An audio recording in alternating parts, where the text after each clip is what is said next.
अस्सलाम वालेकुम।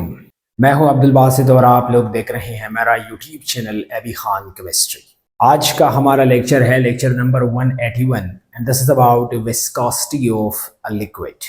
बहुत ज़्यादा वक्फे के बाद आज मैं आप लोगों के सामने हाजिर हूँ एक नए लेक्चर के साथ। बहुत ज़्यादा मसरूफियात थी, इसी वजह से आप लोग जो है नाराज़ ना हो क्योंकि लेक्चर अपलोड नहीं हो रहा था और यहाँ पर नेट का भी काफ़ी मसला आ रहा है, तो इसी वजह से जो लेक्चर्स हैं वो अपलोड नहीं हो रहे हैं। तो इसी वजह से आप लोगों ने वही तरीक़ाकार जो है वो अपनाना है और वही रिदम के साथ जो है दोबारा लेक्चर को देखना है और सही तरीके से देखना है। इस पे अगर आप लोगों को जो भी आप लोगों के जहन में जो क्वेश्चन आता है वो आप लोगों ने कमेंट सेक्शन में मुझसे पूछना है। मैं इंशाल्लाह कोशिश करूंगा कि उसका आंसर दूं। ठीक है, अच्छा जी, जो लेक्चर स्टार्ट करते हैं विस्कोसिटी से। और विस्कोसिटी का डेफिनेशन कुछ यूं है, the resistance of a liquid to its flow. जब एक लिक्विड की फ्लो में या लिक्विड के बहाव में रेजिस्टेंस आता है, उस रेजिस्टेंस को हम कहते हैं विस्कोसिटी। या डेफिनेशन इसका आप लोग ऐसा भी इसको डिफाइन कर सकते हैं, viscosity is measure of liquid internal resistance to flow. एक लिक्विड का जो अपना इंटरनल रेजिस्टेंस है ना, उसके फ्लो में जो रेजिस्टेंस आता है वो उसकी इंटरनल स्ट्रक्चर की वजह से हो सकता है, मॉलिक्यूलर साइज की वजह से हो सकता है, शेप की वजह से हो सकता है, इंटरमॉलिक्यूलर फोर्सेस की वजह से वो रेजिस्टेंस हो सकता है। लेकिन ये जो लिक्विड में रेजिस्टेंस आता है ना, तो ये इसके अंदर से यानी मतलब ये इंटरनल रेजिस्टेंस होता है लिक्विड के फ्लो में। और इस इंटरनल रेजिस्टेंस जो है, इस इंटरनल रेजिस्टेंस को हम कहते हैं विस्कोसिटी। साइंस में या केमिस्ट्री की जबान में इसको हम विस्कोसिटी कहते हैं। जो रेजिस्टेंस लिक्विड के फ्लो में आता है, इंटरनल रेजिस्टेंस, जो कि लिक्विड के बहाव में मुश्किलात पैदा करता है, उस रेजिस्टेंस को हम कहते हैं विस्कोसिटी। ठीक है, फॉर एग्जाम्पल मेरे पास एक ट्यूब है जी, ट्यूब। ये मैंने एक ट्यूब लिया है, ठीक है, और इस ट्यूब के अंदर जो है मैंने लिक्विड डाला है। ठीक है, लिक्विड का तो खासियत ये है या एबिलिटी है, सलाहियत होता है कि ये एक जगह से दूसरी जगह फ्लो करता है। और यहां पर भी कुछ ऐसा होता है कि लिक्विड जो है वो फ्लो करता है। ठीक है, ये लिक्विड जो है इसका फ्लो है, लिक्विड का फ्लो है इंटरनल, मतलब इस ट्यूब के अंदर में ये लिक्विड जो है फ्लो करता है। और ये इसके डिफरेंट लेयर्स हैं। लिक्विड के डिफरेंट लेयर्स मैंने यहां पर एरोस की शक्ल में शो किया है। ठीक है, इस ट्यूब में जो लिक्विड फ्लो कर रहा है, यहां पर 3 किस्म के लेयर्स पाए जाते हैं। एक लेयर जो है वो यहां पर है, ठीक है जी, ये लिक्विड का लेयर है। दूसरा सेंटर में है और तीसरा जो है वो यहां पर है।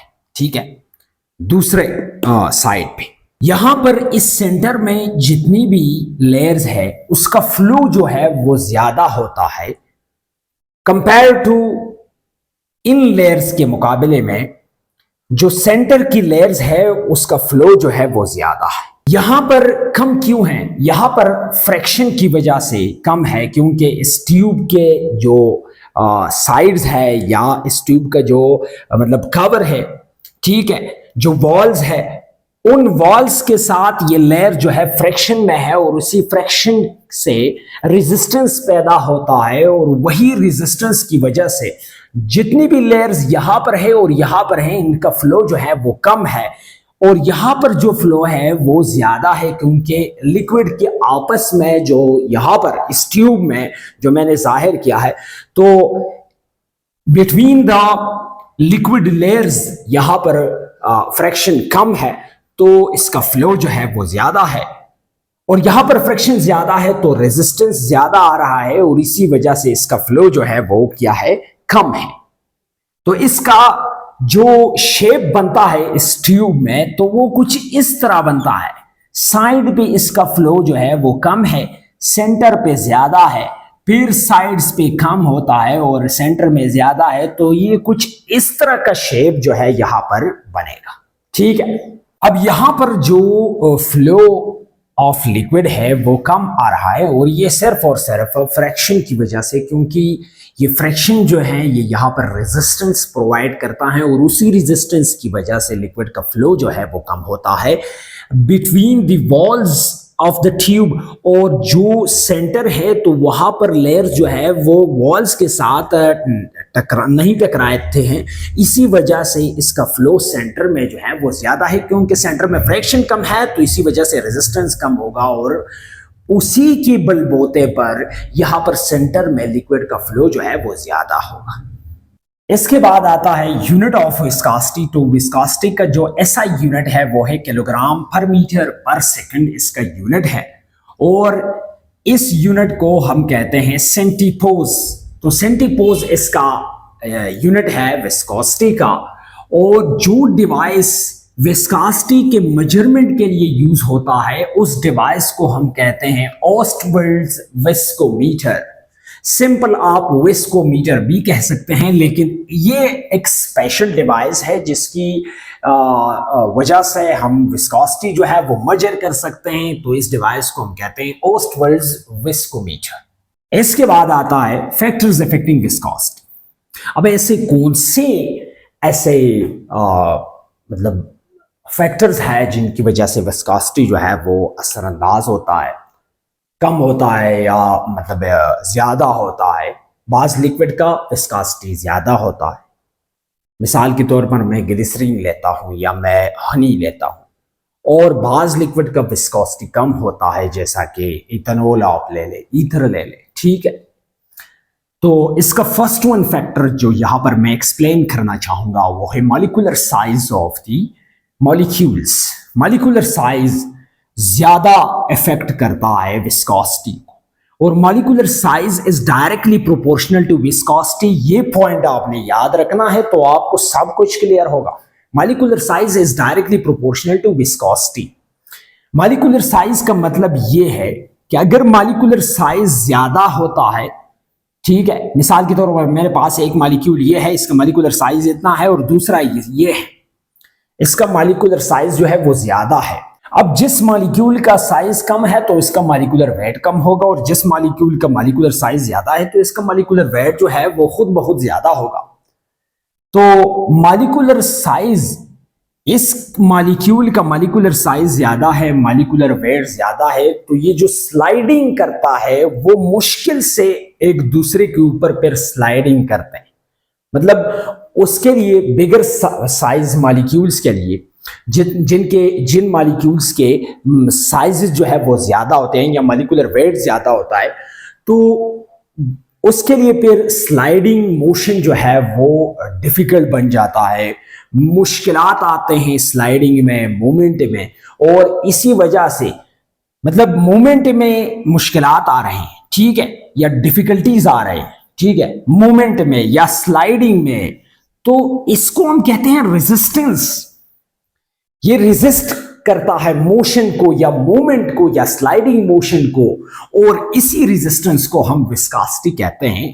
ठीक है, अब जब रेजिस्टेंस ज्यादा होगा, मॉलिक्यूलर वेट ज्यादा है, मॉलिक्यूलर साइज ज्यादा है, स्लाइडिंग मुश्किल से होगा, स्लाइडिंग मोशन, और इसी सिलसिले में रेजिस्टेंस ज्यादा पैदा होगा तो विस्कोसिटी ज्यादा होगा। ठीक है, और जिसका मॉलिक्यूलर साइज कम है, मॉलिक्यूलर वेट कम होगा, स्लाइडिंग मोशन थोड़ा इजी करेगा, ठीक है, और उसी वजह से रेजिस्टेंस कम होगा तो विस्कोसिटी भी कम होगा। ठीक है, तो molecular size is directly proportional to viscosity. दूसरा हमारे पास आ रहा है मॉलिक्यूलर शेप। अब मॉलिक्यूलर शेप जो है वो दो किस्म के होते हैं, इर्रेगुलर शेप्स और रेगुलर शेप। जो रेगुलर शेप्स होते हैं वो मिसाल के तौर पर स्क्वायर है, रेक्टेंगल है, ट्राइंगुलर है, ठीक है, स्फेरिकल है, सर्कुलर है। जो स्पेरिकल शेप मॉलिक्यूल्स होते हैं या सर्कुलर शेप्स होते हैं या रेगुलर शेप्स जिनके होते हैं, वो आसानी से स्लाइडिंग मोशन करेगा, एक दूसरे के ऊपर स्लिपिंग आसानी से करेगा और रेजिस्टेंस कम होगा तो विस्कोसिटी कम, ठीक है, रेगुलर शेप मॉलिक्यूल्स में। और जो इररेगुलर शेप मॉलिक्यूल्स है तो वहां पर इररेगुलर शेप्स में फिर स्लाइडिंग जो है वो आसानी से नहीं होता है, स्लाइडिंग मोशन या स्लाइडिंग मोमेंट जो है वो आसानी से नहीं होता है और उसी वजह से रेजिस्टेंस ज्यादा पैदा होता है और विस्कोसिटी ज्यादा होगा। इररेगुलर शेप मॉलिक्यूल्स में जो लिक्विड्स इररेगुलर शेप मॉलिक्यूल्स जहां पर पाए जाते हैं तो वहां पर विस्कोसिटी जो है वो ज्यादा होगा, क्योंकि मोशन वो मतलब वहां पर मोमेंट ज्यादा नहीं होता है, रेजिस्टेंस आ रहा है और जितना रेजिस्टेंस आ रहा है उतना ही विस्कोसिटी होगा। तो इररेगुलर शेप्स में रेजिस्टेंस ज्यादा होता है, विस्कोसिटी ज्यादा होगा। रेगुलर शेप्स में मोमेंट ज्यादा होता है, रेजिस्टेंस कम होता है तो विस्कोसिटी भी कम होगा, ठीक है। तीसरा पॉइंट है intermolecular forces, IMF। Intermolecular forces is directly proportional to viscosity. Molecules में तीन किस्म के इंटरमॉलिक्यूलर फोर्सेस पाए जाते हैं, London dispersion force, dipole dipole interaction और हाइड्रोजन बॉन्डिंग। और मैंने ये डिटेल से एक्सप्लेन किया है। हाइड्रोजन बॉन्डिंग ज्यादा स्ट्रांगर होता है डायपोल डायपोल से और डायपोल डायपोल ज्यादा स्ट्रांगर होता है लंडन डिस्पर्जन फोर्सेस से। अब जिन मॉलिक्यूल्स में हाइड्रोजन बॉन्डिंग है वहां पर विस्कोसिटी ज्यादा होगा, ठीक है, क्योंकि वहां पर रेजिस्टेंस जो है वो ज्यादा होगा। और जिन मॉलिक्यूल्स में डायपोल डायपोल इंटरेक्शन है तो वहां पर इसके मुकाबले में विस्कोसिटी कम होगा। और जिन मॉलिक्यूल्स में लंडन डिस्पर्जन फोर्सेस पाए जाते हैं तो वहां पर विस्कोसिटी इन दोनों से ज्यादा कम होगा, ठीक है। तो मिसाल के तौर पर मैं मिसाल लेता हूं, H2O का जो विस्कोसिटी है वो ज्यादा है इथेनॉल से, क्योंकि यहां पर जो है स्ट्रॉन्गर हाइड्रोजन बॉन्डिंग है और इथेनॉल में जो बॉन्डिंग है वो स्ट्रॉन्गर नहीं है, ठीक है, इंटरमॉलिक्यूलर फोर्सेस स्ट्रॉन्गर नहीं। या मैं मिसाल लेता हूं H2SO4, या आप ग्लिसरीन ले लीजिए, CH2OH इसका फार्मूला है, फिर CHOH और फिर CH2OH ये ग्लिसरीन का फार्मूला है। अब इन दोनों का H2SO4 का और साथ में ग्लिसरीन का जो विस्कोसिटी है वो ज्यादा होगा, क्योंकि यहां पर जो इंटरमॉलिक्यूलर फोर्स है वो हाइड्रोजन बॉन्डिंग है और हाइड्रोजन बॉन्डिंग जो है वो ज्यादा रेजिस्टेंस शो करता है मूवमेंट में या स्लाइडिंग मोशन में, ठीक है। तो इसी वजह से मतलब इंटरमॉलिक्यूलर फोर्सेस जो है वो ज्यादा इफेक्ट करता है विस्कोसिटी को, ठीक है। तो इंटरमॉलिक्यूलर आपने सबसे पहले मॉलिक्यूल देखना है कि मॉलिक्यूल में कौन सा इंटरमॉलिक्यूलर फोर्स है, फिर इसके बाद आपने देखना है कि विस्कोसिटी इसका कम होगा या ज्यादा होगा। आपको डायरेक्टली इंटरमॉलिक्यूलर फोर्स के टाइप से काइंड से आपको पता चल जाएगा कि यहां पर इसका विस्कोसिटी ज्यादा है या कम है। और लास्ट में आता है टेम्परेचर। टेम्परेचर जो है, viscosity is inversely proportional to temperature. ये एक फैक्टर है यहां पर कि टेम्परेचर की वजह से विस्कोसिटी जो है वो कम होता है। टेम्परेचर ज्यादा होगा तो विस्कोसिटी कम होगा, अगर टेम्परेचर कम है तो विस्कोसिटी ज्यादा होगा। इनवर्स वेरिएशन है दोनों में। मिसाल के तौर पर मैं हनी लेता हूं, ठीक है, एक मेरे पास हनी है यहां पर, ठीक है, या ग्लिसरीन है, ठीक है, ग्लिसरीन लेता हूं, ग्लिसरीन, क्योंकि सभी जो है ये यूज करते हैं सर्दी मौसम में। ग्लिसरीन जो है एक को मैं तकरीबन 30 डिग्री सी पे लेता हूं और दूसरे को 40 डिग्री सी पे।